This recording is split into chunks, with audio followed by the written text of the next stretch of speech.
안녕하세요. 이렇다 177회 시작하도록 하겠습니다. 오늘 소개하기 전에 제가 다른 회차에서는 늘 준비해 오신 우리 연구자분들께 주제가 뭐냐고 여쭤보거든요. 네네. 이번 회차에서는 제 제목을 먼저 봤어요. 어떤 주제를 할 것인지. 닐 퍼거슨의 제국론과 서양 문명론 이렇게 적혀 있더라고요. 주제가. 이건 멍미? 멍미. 제 심정 아시겠죠? 멍미? 도대체 무슨 얘기를 하려고 전혀 예측할 수 없는 주제여서 제가 깜짝 놀랐어요. 그런데 이 주제를 다루는 이유가 있을 것 같은데 선생님 이거 왜 뜬금없이 갑툭튀 이런 주제가 이게 퍼거슨은 유나이티드 거기 그 감독 아닌가요? 축구 감독? 그건 알렉스 퍼거슨이죠. 닐 퍼거슨 딴 사람인가요? 예. 뭐야 선생님도 모르네. 지금 말을 하는 사람이 이게 뭔가 새로운 우리가 생소한 목소리가 들려오는데 네네. 이 사람이 뭔가 오늘 이 주제를 갖고 온 사람이 아닐까 싶은데. 그래서 제가 알기로는 이 주제에 대해서 청취자분들 중에 어느 분이 좀 다뤄달라는 요청이 있었다고 들었는데 그 맞아요? 네, 그렇습니다. 아니 저희가 이제 사실 청취자의 요청으로 이런 묵직한 주제를 다룬 적은 거의 없었던 것 같은데 아무래도 어떤 청취자분의 절실함 꼭 알고 싶은 내용이 있었던 것 같아요. 아무래도 아까 목소리를 얘기하신 분이 한번 경위랑 소개부터 해주시면. 소개 먼저 할까요? 지금 오픈 안 해줬구나. 네, 아유 죄송합니다. 제가 정신이 없어가지고 오늘 한 분이 더 오셨어요. 늘 우리가 3명이서 진행을 하는데 특집. 으로 한 분이 더 오셨습니다. 저는 이미 소개를 했고 전 마돈나고요. 한 명씩 이렇게 소개를 하도록 하죠. 옆에 계신. 네, 저는 닐 퍼거슨이 누군지 잘 몰랐던 차니스입니다. 네, 그리고요. 저 유프로입니다. 나왔습니다. 유프로님 자원에서 나오신 겁니다. 네. 유프로가 할 말이 있는 것 같아요. 네네, 맞아요. 예.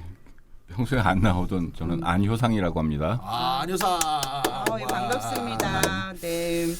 안효상 선생님 이렇다 방송에 나오신 적이 한 번도 없으세요? 한 번 있습니다. 2016년에 라벤토스 왔을 때. 2016년도에요? 기본소득 스페인 네트워크 대표 라벤토스가 왔을 때 그때 영어 번역하러 나오셨나요? 아니요. 스페인어 통역은 따로 계셨고. 따로 계셨고. 네. 4년 만에 귀환이네요. 야, 그렇구나. 진짜 오랜만이다. 반갑습니다. 세월이 이렇게 빨리 흐르다니. 끔찍합니다. 제가 알기로는 안효상 선생님이 전공이 서양사로 알고 있습니다. 맞죠? 예, 맞습니다. 네, 그러니까 뭔가 이게 서양사 주제거든요. 이게. 그래요? 제국론 하니까 서양 문명론. 저 오늘도 좀 정신을 바짝 차리고 들어야 될 것 같은데요.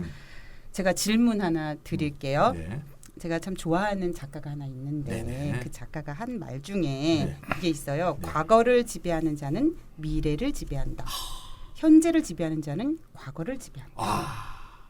역사의 중요성을 말하는 것 같습니다. 이게 어떻게 생각하면은 뭐 뻔하다 이렇게 얘기할 수는 있겠지만 이게 좀 울림이 좀 있어요. 이게 뭐 서양사 전공하셨다고 하니까 이게 또 역사 안에서 울림이 있는 이야기인데요. 누가 할게요? 조지 오웰이 한 거라고 써 있네요. 이게 울림이 있어요? 저는 두려움이 느껴지는데. 또 다르구나.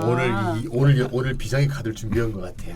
그러니까 저는 굉장히 낭만적이고 인문학적 상상력으로 이 문구를 받아들인 거고 유프로님은 이게 어떤 역사적 상황이나 사건들을 전제로 이렇게 받아들이신 것 같아요. 두려움으로 읽힌다.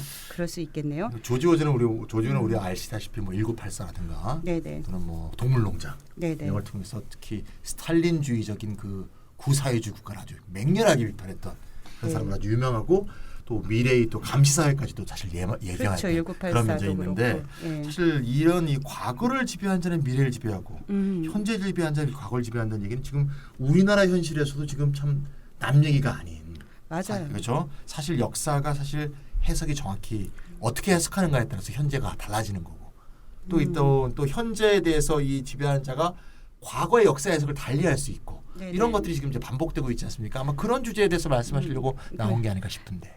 맞나요? 뭐 그렇게 말씀하시니까 그러네요. 그 아까 뭐 경위 여쭤보셨는데 그 어떤 청취자분께서 닐 퍼거슨이 뭐 다방면으로도 이제 활동 글도 많이 쓰고 그다음에 이따 말씀드리겠지만 한국에도 거의 책은 다 번역돼 있어요. 근데 뭐 많이 팔지는 않았어요. 그런데 뭐 영어권에서 어마어마하게 팔리는 작가이고요. 한국에서 좀 안 팔려고 근데 그래도 번역이 거의 다 됐다는 거는 뭐 꽤 이제 인기 있는 작가이자 역사가라고 볼 수 있고요. 그럼 미국의 역사가예요? 뒤에 나오겠지만 태어난 건 영국이고요. 2018년에 미국 국적으로 취득했습니다. 그렇죠. 그것도 이제 이 사람의 제국론과 사실은 관련이 있다고도 볼 수 있던데. 하기사 우리 한국 같은 경우에도 제가 이제 뭐 자꾸 자랑 같아서 그런데 이제 5.18 문학상을 받았잖아요. 신인문학상 받았는데 이 5.18에 대한 어떤 이 역사적인 사건에 대해서도 아직까지도 구구파가 공격을 하고 있고 맞습니다. 또 일본군 위안부 문제를 포함해가지고 여전히 일본과 벌이고 있는 어떤 과거사 문제를 볼 때 조지 오웰이 했던 그 말은 여전히 의미가 있는 것 같아요. 지금 안유 선생님 닐 퍼거슨 말씀해 주셨는데 우리 또 그 조사 전문가, 개념 전문가 차인쌤, 닐 퍼거슨 아까 모른다고 하셨는데 그 농담이었죠? 네, 당연히 농담이고요. 닐 퍼거슨 어떤 사람이에요? 오늘 닐 퍼거슨 하는 거 미리 제가 알고 있었기 때문에 위키피디아에서 한번 찾아봤습니다. 그래서 위키피디아 찾아보니까 1964년생. 저보다 나이가 많네요. 선생님이랑 비슷한 또 아닙니다. 저보다 훨씬 많습니다. 훨씬 많다. 이렇게 기만하나요? 한국식으로 말하면 이제 586 세대고요. 스코틀랜드 글래스고. 스코틀랜드 이 글래스고는 아마 에든버러 다음에 두 번째 도시죠 아마. 아담 스미스의 고향. 도시 사이즈로는 첫 번째고 첫 번째. 에든버러는 수도이고. 스코틀랜드에 정말 위대한 사상가들이 많이 태어났죠. 옥스포드를 졸업한 역사가고 전문 분야는 경제사 또는 제국사라고 볼 수 있고요. 옥스포드에서도 가르치고 하버드 또 뉴욕 유니버시티 이런 데서 가르쳤고 현재는 스탠퍼드 대학의 후보 연구소에 연구하고 있다. 이 사람이 굉장히 더 유명해진 것은 또 정치에 또 관여를 했는데요. 2008년도 미국 대선에서 공화당의 존 맥케인, 사실 전쟁 영웅으로 굉장히 그때 날렸죠. 후보의 자문이었고 대통령 선거에서 물론 오바마한테 졌죠. 또 2012년 선거에서는 미트 롬니를 지지했으니까 전통적으로 공화당의 자문이나 지지를 계속했다. 한마디로 굉장히 좀 보수적. 그렇죠. 보수적인 인물이죠. 그래서 앞에서 말했지만 2018년에 한참 뒤에 미국 국적을 취득했습니다. 불과 2년 전에 취득한 거예요? 뭐 덧붙여서 말씀드리면 방금 뭐 보수적인 인물이라고 하는데 맞고요. 근데 뭐 한국에서 보수라는 말이 좀 이상하게 쓰여서 그렇긴 한데 그렇죠. 미국 보수하고 좀 많이 다르죠. 여기서 보수라고 하는 거는 흔히 말하는 뭐 자유주의적 제국주의 그리고 서양 문명의 핵심이라고 하는 몇 가지 제도 예컨대 뭐 자유시장, 사유재산권, 법의 지배, 대의제 등을 전 세계로 확산해야 하고 뭐 제국이 이 일을 떠맡았다 혹은 떠맡아야 한다 뭐 이런 견해를 가지고 있고요. 미국의 가치관을 전 세계. 사실 이제 영국 제국. 그다음에 이제 그래서 나중에 나오지만 영어를 사용하는 두 개의 제국 이런 표현도 쓰죠. 점점 기분 나빠지는데. 그러니까요. 더 기분 나쁜 얘기 나옵니다. 제가 가장 좋아하는 시가 1899년에 러디어드 키플링, 뭐 정글북으로 이제 키플링. 알지만 뭐 백인의 짐. 시죠? 찬이사님이 한번 발음 한번 해주시죠. White Man's Burden. 뭐 백인의 의무라고도 번역하는데 이 시가 나오기 한 해 전에 이제 1898년에 스페인하고 미국이 전쟁을 벌인 적이 있죠. 그래서 이제 필리핀을 손에 넣었는데 키플링이 보기에는 필리핀 사람들이 반은 악마고 반은 어린애다. 그래서 미국이 어쨌든 필리핀을 지배하고 정복하는 것은 정당하다. 100% 정당하네요. 뭐 이렇게 해서 에라도 정당이고 악마도 정당하고 이렇게. 아니 그래서 이 시를 보면은요, 백인의 짐이라는 이 시에는 이방인들을 굉장히 좀 뭐랄까 자기가 좀 이끌어줘야 할 어떤 대상 이렇게 썼더라고요. 이거를 그냥 뭐 공식적으로는 문명화의 사명이다 이렇게 말을 하죠. 그 너무 아름다운 말이잖아요. 근데 이제 여름 때 문명이라고 하는 게 이른바 이제 서구화, 혹은 이제 기독교화를 포함한 이런 걸 말할 수 있겠고요. 뭐 나중에도 보겠지만 퍼거슨의 이런 관점이 노골적으로 드러나는 것이 문명이라는 책인데 한국어로는 시빌라이제이션이라고 번역되어 있는데 그냥 부제가 아주 재밌습니다. 유럽과 나머지. 이제 뭐 유럽 중심. 유럽과 잔챙이. 그렇게 할 수도 있죠. 유럽과 떨거지. 뭐 그래서 이 책에 대해서 인도 출신 작가 판카지 미슈라라는 또 제법 유명한 작가가 있는데 분노 시대라고 한국어로도 번역되어 있습니다. 근데 여기 이 사람이 이제 런던 리버 북스에 이제 서평을 아주 신랄하게 이제 깠어요. 그랬더니 뭐 지금 찾아보실 수 있는데 외부에 다 있으니까 거기 또 반론 편지를 쓰고 서로 막 버거스니 하고 그다음에 미슈라도 또 거기서 반론하고 해서 몇 번 서로 편지를 오고 가고 했고 네. 명예훼손으로 고소하겠다. 뭐 자신 인종주의자인 것처럼 말했다. 뭐 이런 식의 이제 얘기를 네 비판이 명예훼손이다. 그러니까 자기는 인종주의자는 아니라는 아니다. 얘기죠. 뭐 진짜 그런지 안 그런지는 좀 이따 보시면 이제 알 것 같고요. 네. 요즘 같은 세상에는 트위터에서 싸웠을 것 같은데 이게 편지로 주고받네요. 그렇군요. 예. 명예훼손 얘기도 그렇고. 네. 그럼 이제 본격적으로 얘기를 나눠보고 싶은데요. 닐 퍼거슨의 책을 가지고 제국론과 서양 문명론을 다뤄보고자 하는데 이 주제의 어떤 의미와 맥락부터 먼저 우리가 알고 넘어가야 될 것 같아요. 어때요? 아이고 제가 처음에 이거 그 청취자분이 얘기해서 다루면 되지 뭐 하는데 이거 뭐 이게 뭐 전입가경이더라고요. 어디서부터 어디까지 다뤄야 되냐. 왜냐하면 이 근대 학문, 뭐 역사학만 그런 게 아니라 근데 우리가 알고 있는 이제 인문학과 사회과학의 가장 큰 주제가 이제 서양의 발응이라고 하는 주제인데, 그러니까 동양에 비해서 뒤떨어져 있었던 건 다 아시잖아요. 네네. 근데 오늘 식으로 말하는 서유럽이죠. 어떻게 해서 인류 전 세계 전체를 언제쯤 지배하게 되었는가. 이게 이제 큰 주제고 왜 그렇게 됐는가. 근데 여기서 뭐 지배라는 게 뭐 힘으로 정복했다. 그러면 굉장히 간단해요. 힘이 센 놈이 이겼다. 그렇죠. 근데 문제는 그것만이 아니라 유럽식 제도와 사고 방식까지 비유럽식 아까 말한 이제 퍼거슨식 말하면 나머지가 어떻게 받아들이게 됐고 그래서 보편적인 것이 되었는가. 뭐 사실 이게 문제고 우리도 생각해 보면 우리가 지금 오늘날 살고 있는 게 한국 전통 방식으로 살고 있지는 않아요. 하나도 아니죠. 예. 네, 맞아요. 근데 이게 지난 뭐 100년 길게 뭐 한 150년 사이에 어떤 거를 직접적으로 어떤 거는 우리보다 먼저 서구화했다는 일본을 통해서 이제 서구적이라고 하는 걸 받아들였고 맞습니다. 그걸 이제 과거의 근대화라고 얘기했죠. 여기서 막 근대화 대비되는 건 전통이죠. 전통. 우리 전통은 좀 나쁜 것인 것처럼. 낙후한 것. 아니 제가 어제 길 위의 셰프들이라는 다큐멘터리를 지금 보고 있는데요. 아시아의 그 골목 시장에서 골목 시장 셰프들 그러니까 이제 이야기들이 나와요. 음식에 대한 이야기들이. 근데 주로 이 아시아들이 식민지권에 있었잖아요. 그러니까 그 나라를 지배했던 나라들의 음식과 전통 음식이 합쳐져가지고 섞여서 그 나라의 문화가 이제 만들어진 거더라고요. 이게 지금 안유 선생님 얘기하시는 대표적인 뭐 베트남 쌀국수, 반미 같은 것도 반미도 그렇죠. 그 바게트 빵에도 프랑스 바게트에다가 프랑스 바게트에다가 소스는 약간 또 전통 소스가 들어가고. 네 맞아요. 네. 뭐 우리 길거리 토스트도 뭐 이게 이것저것이 짬뽕된 그렇죠. 특이한 이삭 토스트 이런 건 참 특이하죠. 아니 우리나라도 밥버거. 밥 눌러가지고 그 햄버거만 해도 불고기 버거는 굉장히 특이한 거잖아요. 제일 그한 게 돈가스죠. 돈가스가 서양계 일본으로 들어와서 한번 변형이 됐다가 다시 한국에 와서 한국 와서 또 얇아졌죠. 한국 와서 소스를 듬뿍 이렇게 들어가는 게 더 맛있어. 돈가스하고 같이 얘기되는 게 카스테라 아니에요? 카스테라 맞아. 카스테라도 그렇고. 돈가스는 그 통조림 좀 같이 들어가야지 맛있어. 통조림. 한국식 콩콩 그거. 통조림. 일본식 그거 안 좋아. 죄송합니다. 죄송해요. 제가 갑자기 그 다큐멘터리 배도 고픈데 먹는 거 얘기하고 있으니까. 뭐 조금 더 얘기해 보면. 근데 이 서구화 과정이 아까 뭐 100년, 150년 이렇게 불렀는데 우리가 보통 이게 이제 제국주의 시대라고 말하는 물론 당시에는 그걸 신제국주의 과거와 비교해서 당시에는 신제국주의라고 불렀지만 그냥 넓게 오늘날은 이제 제국주의 시대라고 부르는 거고 유럽 여러 나라하고 미국이 다른 지역에 대한 직접적 혹은 간접적 지배에 나섰고 그래서 뭐 모든 교과서에 다 나와 있어요. 1차 세계대전이 시작되기 직전 서양이 세계를 얼마나 지배했는가. 그러면 예를 들면 아프리카에서는 라이베리아하고 에티오피아를 제외하고는 모두 나눠 먹었다. 맞아요. 아시아에서는 타일랜드를 제외하고는 다 나눠 먹었다. 뭐 이런 식이죠. 범슬라브주의의 대결이다. 그래서 딱 보면 서양의 11개국이 세계 영토와 인구의 거의 5분의 3. 경제적으로는 뭐 4분의 3. 어마어마한 거죠. 이런 걸 좌지우지하고. 거의 다 먹었다고 봐야 돼요.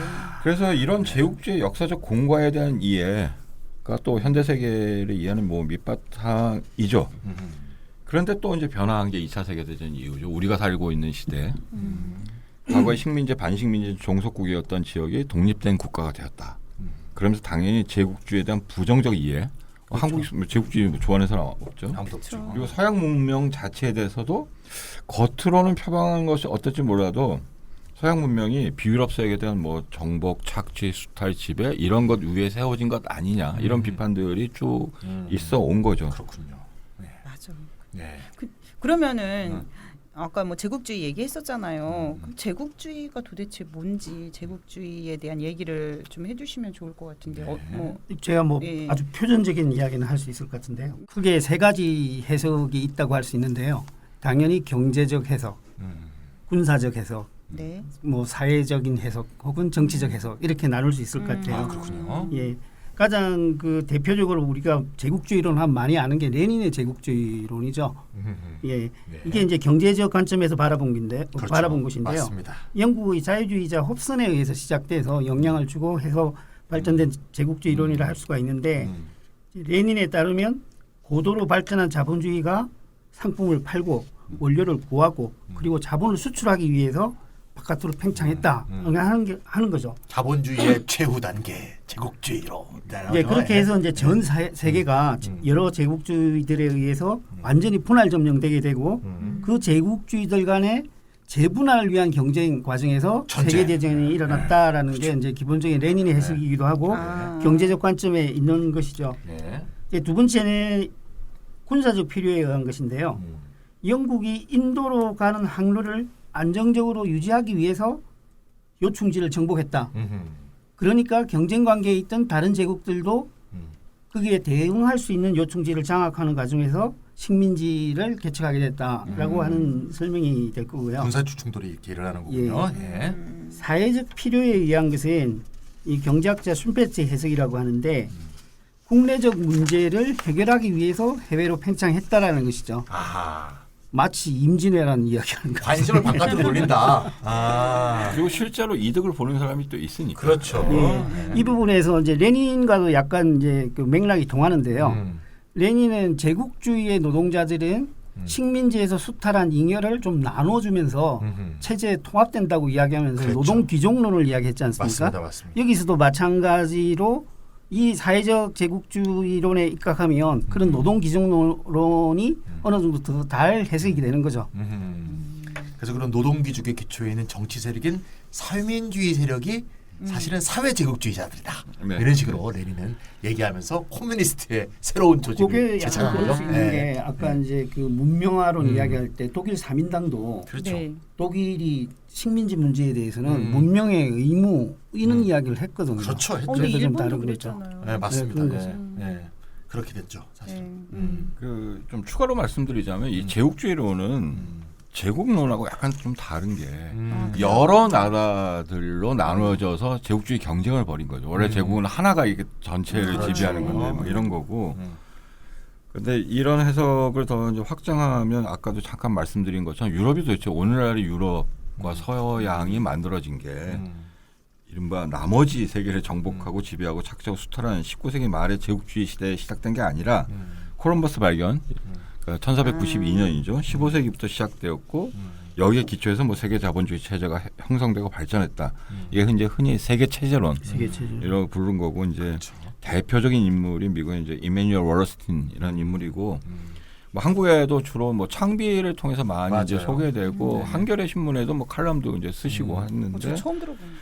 네 권으로 이루어져 있는 근대 세계 체제라는 어떤 책이 있습니다. 80년대부터도 굉장히 유명했죠. 팔레스타인. 네. 진짜. 그때는 이제 자본주의 뭐 이행 논쟁, 네. 종속이론하면서 많이 나왔죠. 네, 많이 나왔죠. 체제로. 네. 그래서 흔히 말하는 이제 생산주의자가 아니라 유통주의자다. 뭐 이런 맞아요. 이제 그래서 엄청 욕했죠. 우리가. 네. 그 당시에는.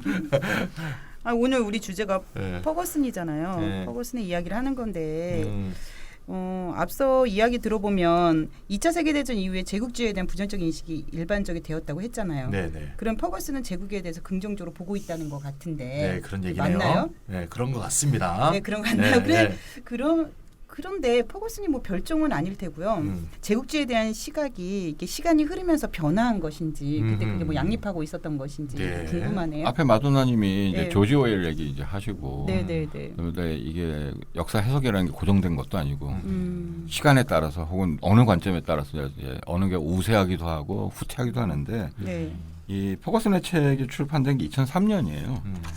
대충 2003년이 어떤 시기냐 그러면 뭐 생각들 아시죠? 하계추. 생각나시죠? 까마득하게 벌써 이게 세월이 흘러가지고.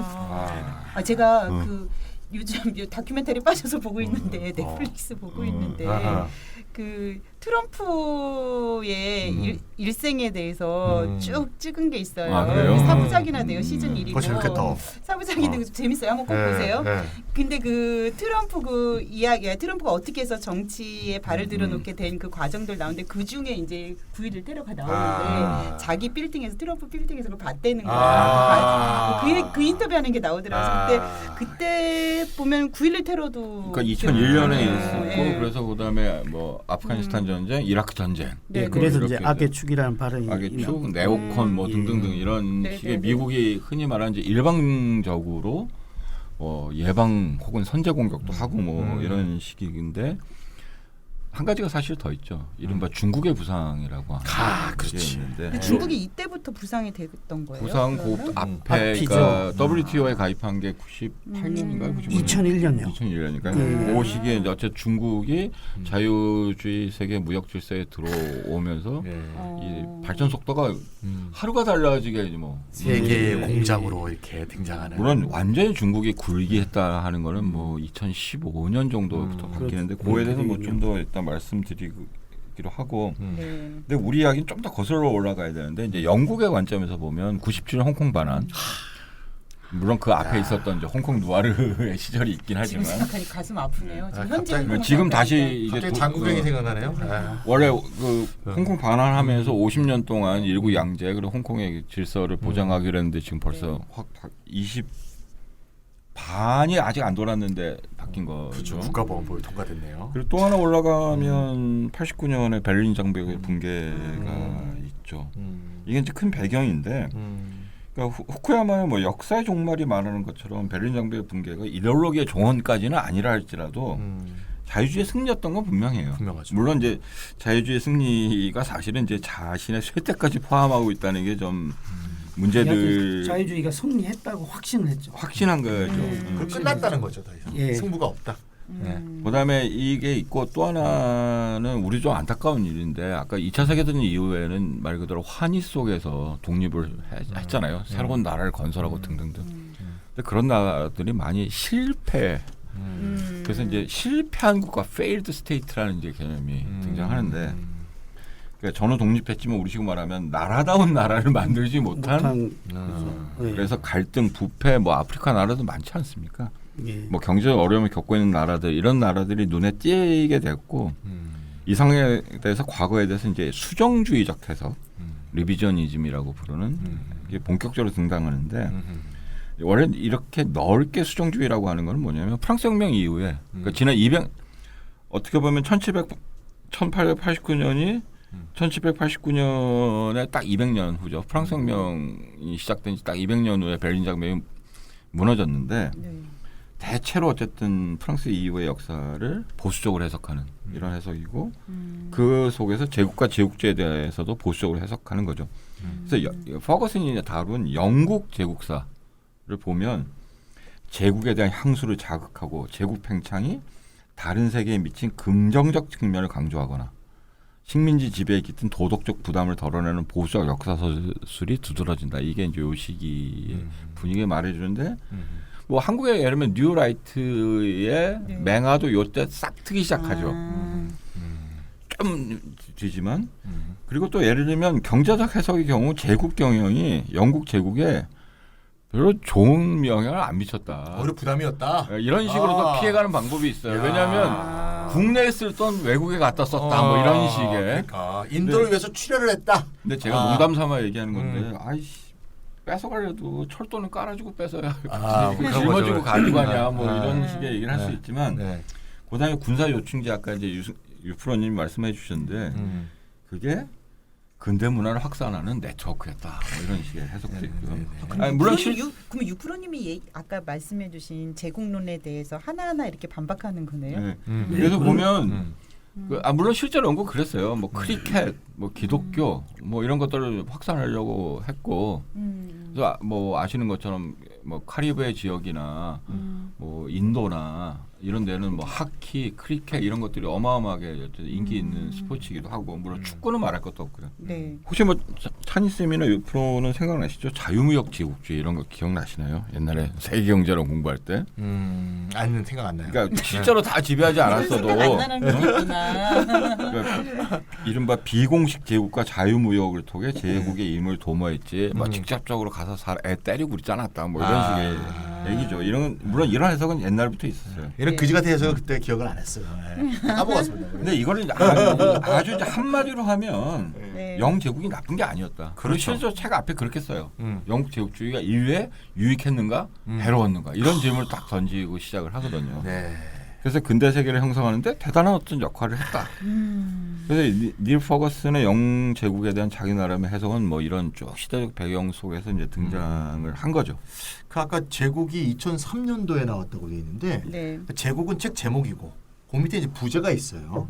부제가 어떻게 되어 있냐면 브리튼 이제 뭐 대영 제국을 의미하는 거죠. 네. 브리튼은 어떻게 근대 세계를 만들었는가? 근대 세계를 지배한 것도 아니고 근대 세계를 착취한 것도 아니고 수탈한 것도 아니고 making 만들었다는 얘기죠. 제목부터 굉장히 영국인으로서의 그 자부심이 아주 그냥 완전히 터져 나오는 거죠, 완전히. 그것을 잘 보여주는 것 같네요. 내용이. 기분 나쁘네. 네, 그러네요.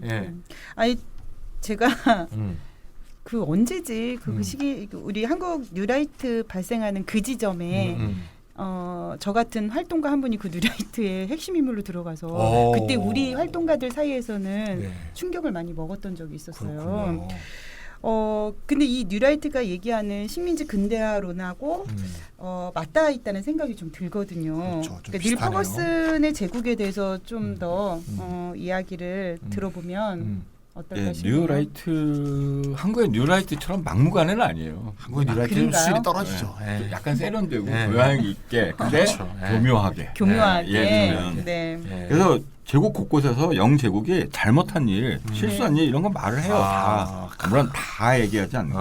근데 전체적으로 보면 매우 이제 교묘하게 어떤 다 아주 노골적으로 하는데. 한국의 뉴라이트와 달리 제국의 잘못은 이제 부정하지는 않고요. 고의적으로 어떤 걸 뚝뚝 빼버리죠. 이게 이제 흔히 말하는 이제 인용을 자기 멋대로 한다라고 하는 건 똑같은 건데 잘못한 것도 좀 인정하지만 또 중요한 것들은 이제 막 빼버리는 방식이고. 그래서 예를 들면 이렇게 얘기해요. 노예무역이나 오스트레일리아 어버리진 원주민에 대한 대우라든지 아시아에서 수백만을 죽인 기아 등에 책임이 있다고 얘기해요. 중간중간에. 그렇죠. 근데 전체적으로 볼 때는 아까 이제 그 찬희 쌤이 부제에서 말한 것처럼 근대 세계를 만들어냈다. 그렇지. 그리고 또 한 가지 방식이 뭐냐면 더 나쁜 놈하고 비교하는 거죠. 그래서 우리는 낫다. 이 더 나쁜 놈이는 다 아시겠지만 독일과 일본이죠.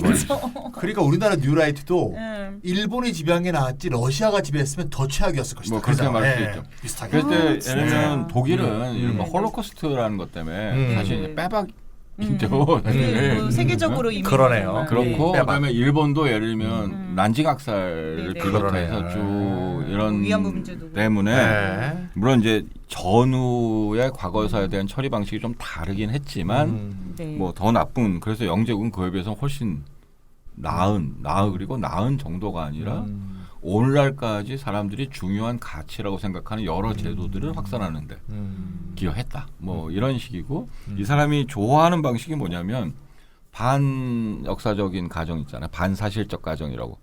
만약 영제국이 이랬더라면 안 했으면 어쩔 뻔했어. 이게 있었겠느냐? 모르죠. 아무도 모르지만 이 사람은 이제 그런 방식을 매우 역사의 픽션 좋아해서 그걸 아주 이제 이 사람의 그 입으로 말씀드리면 19세기 영제국의 자유무역, 자유로운 자본 이동, 노예제 폐지에 따른 자유로운 노동을 개척했음은 부정할 수 없다. 또한 영제국은 세계적인 근대 통신 네트워크를 개발하는데 막대한 비용을 투자했다. 영제국은 광대한 지역에 법치를 보급하고 실시했다. 수많은 소규모 전쟁을 벌였지만 영제국은 그 이전이나 이후에 비할 바 없이 세계 평화를 유지하는 데 기여했다. 20세기에도 영제국은 그 존재 자체만으로도 정당화될 수 있었는데 독일 제국과 일본 제국으로 대표되는 영국의 통치에 대한 것과는 다른 이 대안은 분명 영국보다 훨씬 더 사악한 것이었기 때문이다. 뭐 이렇게 이제 얘기를 해요. 19세기에는 한 것 때문에 잘났고 20세기에는 독일과 일본과 비교해 보면 잘났다. 뭐 이렇게 얘기하는 거죠. 근데 독일하고 일본을 비교해 보면서 영국이 낫다고 얘기하는 건 아직도 좀 연합국적인 시각이 아닌가 하는 생각도 좀 드네요. 네? 뿐만 아니라 제가 뭐 오늘 너무 길어질까봐 그 얘기는 안 했지만 사실은 히틀러 같은 인물은 미국하고 영국하고 독일이 같은 뿌리에 있다. 이 게르만. 그렇죠. 뭐 올라가면 이제 튜튼족이라고 말하는 이런 식의 얘기들을 사실을 했고 그래서 여기서 말하는 예를 들면 서양이 뭐냐. 앵글로색슨인가요? 사실은 앵글로색슨이죠. 그렇구나. 근데 독일을 슬쩍 빼는 거죠. 아하. 히틀러는 그렇게 생각하지 않고 여기 다 이렇게 하나로 생각했는데 20세기 전반이 그래서 한국어로는 번역되지 않은 The Pity of War라고 1차 세계대전을 다룬 퍼거슨의 책이 있어요. 그게 굉장히 논란거리였는 책이었는데 1차 세계대전에 영국이 참전하지 말았어야 한다. 참전을 말고 독일이 유럽을 지배하게 놔뒀으면 도리어 유럽이 오늘날 같은 이제 유럽 연합이 건설됐을 것이고 그 훨씬 더 세계가 더 안정된 어떤 것이 됐을 것이다. 그래서 도리어 괜히 힘 빼가지고 괜히 참전해서 뭐 밑에 깔려 있는 게 비슷한 놈들끼리 안 싸울 놈들끼리 싸워서 더 나빠졌다 이런 식의 이제 해석이 있어요. 근데 어쨌든 그 책은 이제 한국에서는 덜 관심사인 주제라서 아마 번역을 안 한 것 같고 왜냐면 근데 그쪽에서는 굉장히 논란거리였던 책이었죠. 그렇겠네요. 유럽에서는. 저는 독일을 열애하고 싶은 예외로 두고 싶은 심리 알 것 같아요. 우리가 이제 인간관계에서도 내가 얼마나 더 잘났는지를 보여주고 싶으면 옆에 있는 사람을 부정하면서 자기를 치켜 세우는 게 있거든요. 그런 심리 아닌가 싶은 생각도 드네요. 그러니까 사실 뭐 지금 아까 얘기 들어보니까 그 보스니아에서 내전이 심하게 벌어졌잖아요. 20세기 말에. 그러니까 그게 1차 세계전에서 독일이 확 지배하게 했으면 보스니아 내전 같은 것도 오히려 안 일어났을 거 아니냐. 뭐 이런 식으로 맥락이 딱 연결될 수 있을 것 같기도 하니까 쓱 들여다보면 그럴듯해 보이기도 하고. 근데 저도 이렇게 듣다 보니까 또 약간 맞는 말 같아요. 세련돼 보이기도 하고. 예. 슬슬 빠져. 그래서 뉴라이트 책 읽다 보면 말돼 이런 사람들 많잖아요. 예. 그래서 참 내가 열받는 게 그러면 우리나라도 참 독립운동의 역사가 참 대단한 나라 아닙니까? 뭐 인도도 대단하고 뭐 알제리도 대단하고 다 대단합니다만 이 독립을 위해서 싸운 사람들의 민족해방투쟁 이 독립투쟁은 도대체 역사 속에 어떤 위치를 점하게 되는지 뭐가 되는지 그게 좀 궁금하네요. 제국주의 세력이 자기 이익을 얻기 위해서 행동한 것이 나머지 인류를 위해 좋은 일이었다고 하는데 저도 지금 듣다 보니까 약간 그런가 이런 생각도 들어요. 근데 그 어떻게 생각하면 너무 뻔뻔한 거 아닌가? 그렇죠. 뭐 이런 생각이 후안무치하네요. 들거든요. 예. 그러니까 이거는 20세기 역사를 어떻게 보아야 할 것인지에 대한 문제와 연관이 있는 것 같고요. 그러니까 물론 20세기 역사를 어떻게 볼 것인가는 보는 사람들의 위치에 따라 달라질 것 같기는 하지만 어떻게 봐야 할까 이런 생각이 들어요. 안유 선생님 어떻게 봐야 되나요? 우리가 서 있는 자리에서 현재의 관점에서 봐야겠죠. 물론 과거를 왜곡할 필요는 없지만 일단 20세기 역사가 뭐 그쪽에서 좋아한 말대로 하면 비유럽 세계 아니면 긍정적으로 우리 과거에 제3세계라는 표현도 썼었고 아시아, 아프리카, 라틴 아메리카 그래서 아라리 이런 표현도 썼던 시절이 있는데 서양 문명의 몇 가지 방식으로 어쨌든 대응한 거라고 보여지고요. 너무 좀 옛날 얘기인가요? 척사파, 개혁파가 등장하잖아요. 뭐 중국의 경우에는 복고파, 중체 서영파, 뭐 변법 자강. 그래서 한번 그 시점으로 돌아가서 한번 고민을 해보자는 거죠. 우리는 칼 들고 있는데 저것들이 시커먼 군함 몰고 와서 대포를 쏘고 있는 이 상황이잖아요. 그러니까 제국주의 세력 혹은 서양이 뭐 사악하다. 근데 저것들이 힘이 좀 센 것 같네. 뭐 이런 거죠. 근데 힘이 센 게 물리적인 것은 눈에 확 보이는데 근데 군사력만 세고 나머지는 뒤떨어져 있다. 이건 말이 안 되는 말이잖아요. 그러니까 그들이 가지고 있는 사상이나 제도나 문화 등도 뭐 강하고 좋은 게 있는 거 아니야? 근데 또 이것들이 와서 뺏어가네. 침략하고. 근데 또 한편으로는 우리를 개화시켜주겠다고도 얘기하고 이게 뒤죽박죽인 얘기. 맞습니다. 그러면서 또 우리 거를 무시하고. 굉장히 복잡한 어쨌든 상황이고 근데 또 우리가 우리를 보니까 우리도 좀 뭐 잘난 건 없는 거. 잘난 것도 있는데 현실은 또 안 그렇고 우리가 보통 뭐 낡았고 조선 고종이 뭐 잘한 게 뭐 있어요, 솔직히.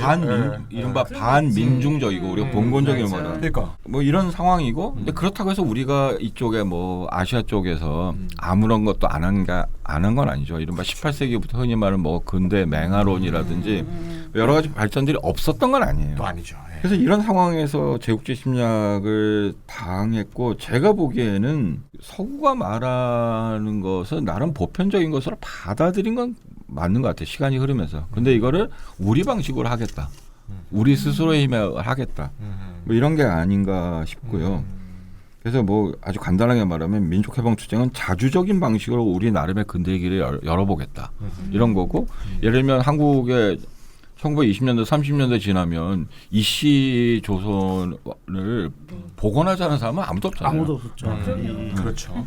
이게 그런 거고요. 꽤 있었거든요. 물론 여기 이제 서구의 다양한 정치 사상 뭐 이런 것과 이데올로기가 영향을 미쳤고 뭐 이런 힘들이 교차하면서 20세기 전반기에 민족해방투쟁이라는 게 아까 찬희 쌤이 말씀하신 게 벌어졌고 그 덕분에 2차 세계대전을 거치면서 탈식민화가 일어난 거라고 봐야죠. 물론 그 앞에서 이제 퍼거슨 같은 사람이 자기 주장을 하기 위해서 많이 들먹거리는 실패한 국가 뭐 이런 말에서 알 수도 있듯이 탈식민화와 새로운 국가 건설이 뭐 순탄치 않았던 건 분명하고요. 맞습니다. 결과가 모든 것에서 좋았던 것도 아니고요. 그리고 쭉 나가는 것도 아니고 뭐 전진했다 후퇴하기도 하고 후퇴했다 전진하기도 하고 이런 거고. 그런데 문제가 되는 건 또 그거죠. 이제 뒤에 또 다시 얘기하겠지만 2차 세계대전 이후에는 미 제국의 어쨌든 지배가 시작되었죠. 특히 충돌이 처음 했던 중동 지역 같은 곳에서는 뭐 오늘 알고 계신 이슬람 근본주의 이런 것들이 등장하고 뭐 이런 굉장히 복잡한 과정인데 어쨌든 아까 말씀드린 것처럼 우리의 관점에서 보면 자주적인 방식으로 근대의 길을 열어보겠다. 뭐 이런 거라고 생각합니다. 근데 이제 그 의회 민주주의, 상권 분립 이렇게 대표되는 이제 민주주의 제도가 있지 않습니까? 이게 서구의 독특한 서구의 것인지 서유럽의 것인지 아니면 역사 보편적인 것인지 이거 판단할 수가 없단 말이죠. 어렵죠. 어려운 것인데 그런데 제3세계가 불리는 지역에서 그 서구에서 발명됐다는 제도의 가치를 추구하는 경향들이 계속 끊임없이 난다라고 있는 건 사실 아니냐는 거죠. 민주화 운동이라는 그 형태로. 기억나시잖아요. 뭐 87년 이전에 필리핀의 민주화 부터 시작해서 우리가 알고 있는 거 그 위에 뭐 동유럽 그다음에 우리와 유사하게 군사 독재를 겪었던 라틴 아메리카 여러 나라들의 변화 그다음에 뭐 가장 최근이 중동과 북아프리카까지 뭐 이런 쭉 변화가 어쨌든 있죠. 근데 이게 문제가 되는 게 아까 이제 그 유프로님께서 말씀해 준 것처럼 우리가 이제 형식적 민주주의 뭐 이런 얘기 많이 쓰잖아요. 형식적 민주주의가 많이 이루어지긴 했죠. 그런데 뭐 남아프리카 공화국에 의해서 알 수 있듯이 형식적 민주주의는 이루어졌는데 그 이후에 이른바 신자유주의. 그래서 도리어 사태는 더 악화된. 그리고 뭐 터키하고 러시아 이거 민주주의라고 해야 돼요, 뭐라고? 민주주의 아니죠. 예를 들면 그래서 뭐 새로운 권위주의다 이렇게 이제 말을 하고 있고. 근데 또 그 의회 민주주의의 본고장이라고 하는 미국과 유럽에서는 도리어 포퓰리즘이 득세하고 있는. 그래서 이게 이제 오늘날 그리고 중동과 아프리카는 사실 이게 어떻게 어디로 튈지도 아직 정확하게 알 수 없는. 근데 20세기 그 시기까지 그러니까 최소한 베를린 장벽이 무너지고 그 이후까지는 아까 말씀하신 전체적인 민주화 과정이었고 도리어 그 이후에 새로운 어쨌든 뭐 후퇴, 전진 요게 이제 왔다 갔다 하는 거고 근데 한국이 좀 특이하죠. 한국은 특이한데 그러니까 동시대에 사는 것 같은데 동시대 아닌 것 같기도 하고 뭐 좀 묘한. 근데 또 특이한 데가 중국과 북한이죠. 근데 거기까지 가면 우리 너무 많이 나가는 너무 많이 나갈 것 같아요.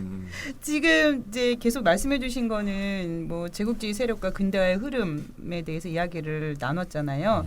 다시 우리 닐 퍼거슨으로 돌아가 봤으면 좋겠어요. 닐 퍼거슨의 제국론으로 가서 그가 영제국을 옹호하는 것은 제국 일반을 보는 그의 관점과 관계가 있을 것 같아요. 그 부분을 좀 설명을 해주시면 어떨까 싶은데요. 그 말씀 전에 도대체 이 사람이 어떤 관점일까를 쭉 보면 뭐 보수적인 관점이라는 건 아까 얘기했는데 이와 연관된 게 매우 엘투주의적 관점이죠. 그렇죠. 그러니까 문명이란 책에 시빌라이제이션으로 번역된 한국어에 이렇게 표현되어 있는데 서양 문명 패키지는 자기가 말한 여러 제도들을 이제 패키지라고 얘기하고 여전히 인간 사회 현존하는 최고의 경제, 사회, 정치적 제도를 제공하고 있다. 근데 이게 뭘 했냐면 지난 500년 동안 사회 구석구석에 숨겨진 천재들을 찾아내고 교육하는데 서양 문명보다 더 훌륭한 역할을 해낸 문명도 없었다. 그러니까 이른바 뛰어난 개인들이 역사를 움직이고 사회를 만들어 간다라는 거고요. 노벨상 수상자만 그러려면 훌륭한 제도들이 훌륭하고 안정된 제도들이 뒷받침돼야 사실은 자기 같은 뛰어난 엘리트가 등장한다. 정말 엘리트주의적인 관점이 분명하네요. 영국의 그 귀족 엘리트들이 갖는 그 자부심이 그냥 쩌네요, 쩔어. 그래서 왜 선교사들이 우리나라 와서도 그 개인들을 교육시키고 막 외국 보내고 뭐 이런 거 아니었을까 그렇죠. 싶은 생각도 드네요. 장학생으로 만들어서 보내는 네. 거죠. 그다음에 또 한 가지 이 사람의 보수적 관점은 이제 아까 자유주의적 관점이라고 얘기했는데 경제적으로 보면 이제 세계화가 좋은 거라고 생각을 하고 있고요. 근데 이게 이제 문명, 정확히 말하면 서양 문명의 발전과 확산이고 이걸 가능하게 했다고 하는 게 사실은 제국이라고 보는 거죠. 물론 우리는 그렇게 이해할 수 있어요. 그러니까 팍스 로마나 뭐 팍스 몽골리아, 팍스 브리테니카, 팍스 아메리카. 그러니까 사실은 제국이란 큰 범위 안에 있을 때만 그게 안정적으로 이른바 교역과 교류라는 게 이루어질 수 있다 이렇게 볼 수 있고요. 근데 재밌는 말이 그거예요. 이게 사람들을 설득해서 되는 일은 아니다. 그래서 이렇게 표현해요. 네. 분함 없이 과연 세계화를 이룰 수 있었을 것인가. 그러니까 분함 딱 갖다 놓고 저 문 안 열리면 포 쏠 거야 이거잖아요. 우리가 알고 있는 아시아의 개항이라고 부르는 거 있잖아요. 분명을 받아들이소. 예를 들면 미국, 일본은 미국의 뭐 페리 제독이 있고는 흑선이 와서 뭐 했다. 그래서 문 열었다. 뭐 중국은 아편 전쟁에서 했다. 한국도 강화도 조약이라는 게 일본이긴 하지만 이런 거죠. 그래서 이제 나중에 다시 말씀드리겠지만 어쨌든 서양 문명이 아까 말한 이제 패키지라는 거를 이제 킬러 앱이라고 딱 킬러 앱이요? 앱 잘 나가는 앱인 거죠. 여러 제도가 힘에 뒷받침되지 않는다면 유지되거나 확산될 수 없었다는 거고요. 그래서 이런 점에서 자기 스스로 말한 게 뭐냐면 자기가 그 이라크 전쟁 고 언저리 그 이후에 신제국주의 그룹의 신심 어린 자기가 멤버다. 스스로 아예 이렇게 말을 한 적이 있습니다. 그러니까 이 자유주의적 사상이 어떻게 네오콘으로까지 연결될 수밖에 없는지를 잘 보여주네. 결국은 힘이다. 그러네요. 결국은 물론 이제 그 개개인들의 깔려 있는 사고 방식은 이제 사명이라는 거죠. 그렇지. 인류사적 사명. 무시무시한 거죠. 그 사명감이 더 무섭죠. 사명감이 어떻게 무서워요. 작동하느냐에 따라서 다르니까. 규범이 확고하기 때문에 오히려 그걸 진리처럼 펼쳐야 되는 남들이 안 그런 거 보면 참을 수가 없는 거죠. 그 역사적 사명이고 자기가 어떤 선도자적인 어떤 인물하고 보실 거예요. 제일 무서운 게 확신범이잖아요. 그렇죠. 이 책에 그 갖고 오신 퍼거슨 책에 보니까 이런 말이 있어요. 영제국이 증명하는 바는 제국이란 것이 작동 가능한 국제정부의 한 형태라는 사실이다. 그것은 경제적 체제뿐만 아니라 법률 체계 그리고 궁극적으로는 정치 체계도 세계화하려고 했다. 제국이 작동 가능한 국제정부의 한 형태랍니다. 모든 걸 다 흡수하겠다. 그럼 그 반대 개념은 뭐냐? 탈제국 아니겠습니까? 탈제국 시대는 뭐냐? 한마디로 경제적 세계화가 진행되는 동시에 정치적으로는 분열이 되는 이 두 가지 모순된 경향을 특징으로 한다 이거야. 결국 제국이 없어져서 탈제국이 되니까 세계가 개판이 됐다.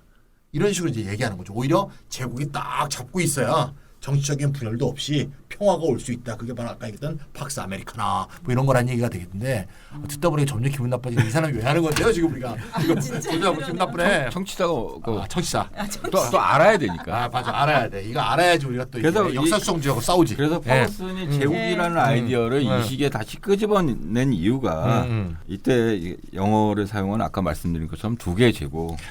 하나는 과거의 제국이고 그렇죠. 하나는 지금의 제국이지만 이게 연속성에 있어야 되고 있어야 한다. 그리고 앞에 그 말씀하신 그런 과제죠. 혹은 사명 이런 것들을 뭐 해야 된다. 뭐 이런 얘기. 그럼 퍼거슨은 영제국을 얘기하면서 현재 미 제국에 대한 어떤 합리화 뭐 이런 걸 이루려고 하는 것 같아요. 합리적인 근거를 얘기하려고 하는 것 같은데요. 우리가 지금 녹음한 지 시간이 좀 돼서 1부를 여기까지 하고요. 좀 쉬었다가 2부 녹음하도록 하겠습니다.